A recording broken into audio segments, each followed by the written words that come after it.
نصایح بودا چند چالش جالب ارائه می کنند که می توانید به منظور تقویت تأدیب نفس خود را وقف آنها کنید. پند اول: اجتناب از مکالمه های بیهوده. گفتگوهای کوتاه می توانند برای آغاز یک مکالمه مفید باشند، ولی هرچه زودتر به کار در دستتان بازگردید، اثر بخشی ارتباطات شما نیز افزایش می یابد.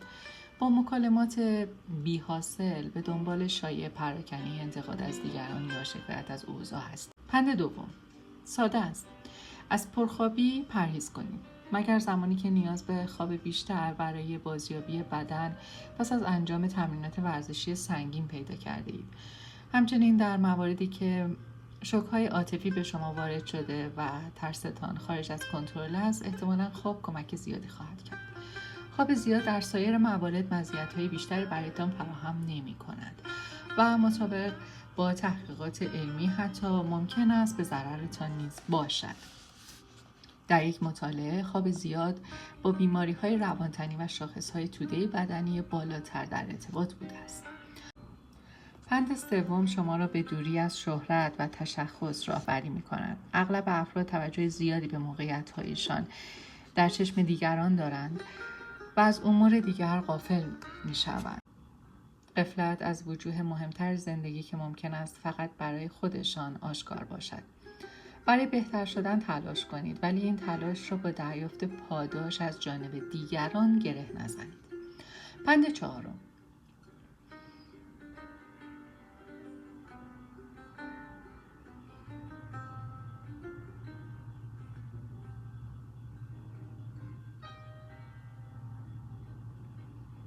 چهارم: تسکاری برای عدم توجه به تمایلات سطحی است. چیز زیادی برای اضافه کردن به این مورد وجود ندارد. کل کتاب تاکنون در مورد چگونگی کنترل امیال و تمرکز روی کارهای مهم بوده است. پند پنجم: ایجاد ساختار و تعیین حدود و مرزهای زندگی است. گذراندن زمان با افراد دارای شخصیت ضعیف ریسک مبتلا شدن به مشکلات شخصیتی را افزایش می‌دهد. در نهایت بودا به ما یادآوری می‌کند که به درک سطحی و نازل از آنچه که می‌آموزیم راضی نشویم. این سفارش به ویژه برای دانش آموزان و تقریباً همه افرادی که در حال یادگیری مهارت جدید هستند کاربرد دارد. از وسوسه یادگیری حداقل و اکتفا به اصول سطحی یک مهارت پرهیز کنید. به کمک اراده‌تان مطمئن شوید که به صورت اساسی اصول را یاد می‌گیرید و آنگاه برای مفاهیم پیشرفته‌تر وقت بگذارید.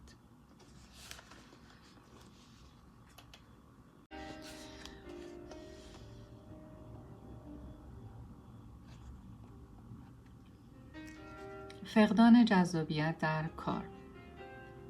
هر روز چه مدت زمانی را می توانید صرفه جویی کنید؟ در این وقفه ها درب اتاقتان را ببندید و غیر از موارد اورژانسی مربوط به خانواده یا بروز جنگ جهانی سوم اجازه ندهید کسی وارد شود و به کار خود ادامه دهید و همچنان ادامه دهید.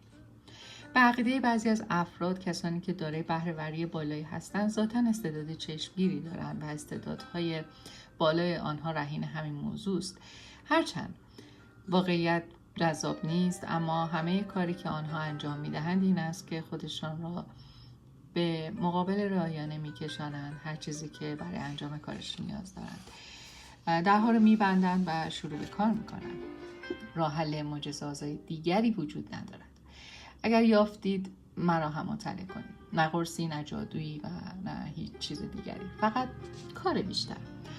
هنگام مطالعه شاهکار این فیزیکدان نابغه مشکل است که تصور کنید استفان کینگ به سادگی کنار میزی نشسته و روی کیبوردها فشار میداده تا حروف تایپ شوند، در حالی که این دقیقاً همان کاری بوده که او هر روز انجام میداده.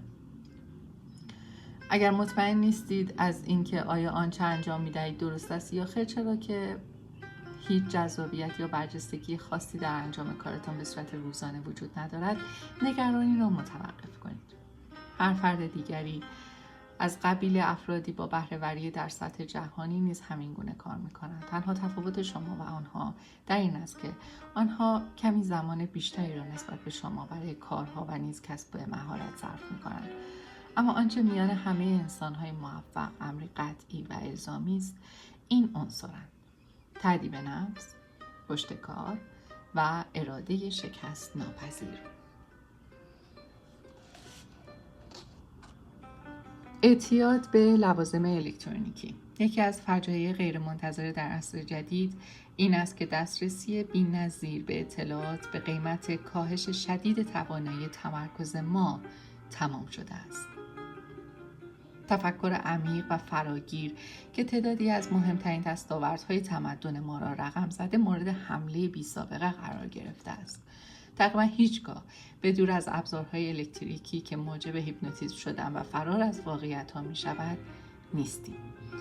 احساسات و افکاری که هنگام نگاه به صفحه وسایل الکتریکی تجربه نشده و در واقع سرکوب می‌شوند به صورت تیک‌های عصبی غیر ارادی و توانایی رو به افول خواب شبانه با کیفیت خود را نمایش می‌دهند. آلن دوباتن.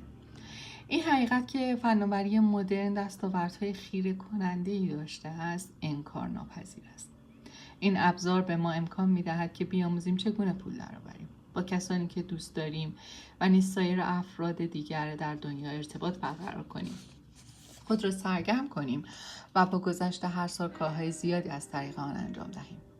با این همه خطر اعتیاد به وسایل الکتریکی نیز همچنان وجود دارد. تلفن‌های هوشمند عمق توجه شما را کاهش می‌دهند. دسترسی ساده به اطلاعات ما را در یادگیری تنبل می‌کنند، از آنجایی که در حال حاضر دریافت اطلاعات جدید به امری بسیار ساده بدل شده است. دائم در جستجوی اکسیژن پرزرق و برق، اکسیر پرزرق و برق و مطمئنی هستیم که داروی سحرآمیز و جواب نهایی همه مشکلات ما باشد.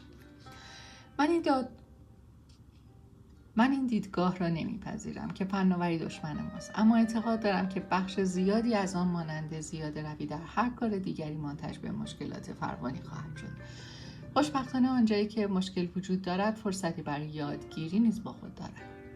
با کاهش مقدار زمان صرف شده خود در استفاده از تلفن همراه یا دیگر وسایل دیجیتال می توانید خویشتن‌داری خود را به صورت خیره کننده ای افزایش دهید. برای مثال هنگامی که در تعطیلات هستید در برابر وسوسه گرفتن عکس و گذاشتن آن در فیسبوک مقاومت کنید.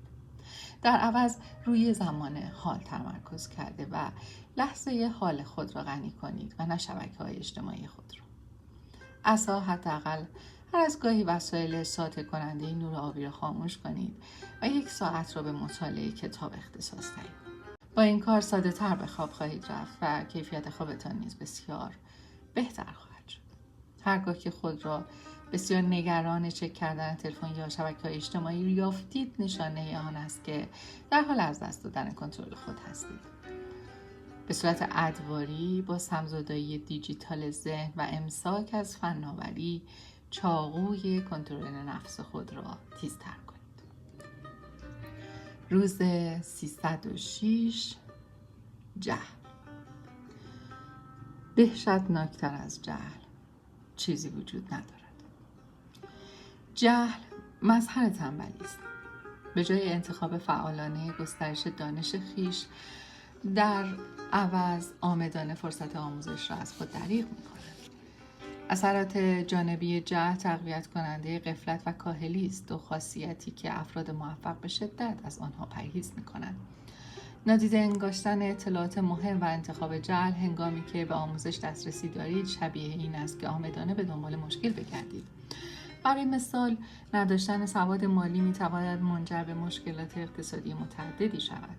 نادیده انگاشتن نیازهای شریک عاطفیتان به جای یادگیری و ادراک آن روابط شما را تیره و تار می‌کند.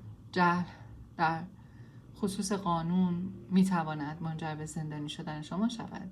جهل در خصوص فناوری‌های جدید و کوتاهی در فهم اختراعات مدرن مرتبط با حوزه کاریتان زندگی حرفه‌ای شما را متأثر می‌کند. به جای جهل آمادگی را انتخاب کنید. به جای اینکه کم بدانید، زیاد بدانید. تأدیب نفس خود را با توسعه پیوسته دانش تمرین دهید. از آموزش خود هنگامی که کشف حقیقت دشوار است یا منجر به سوالات سخت می شود، دست نکشید.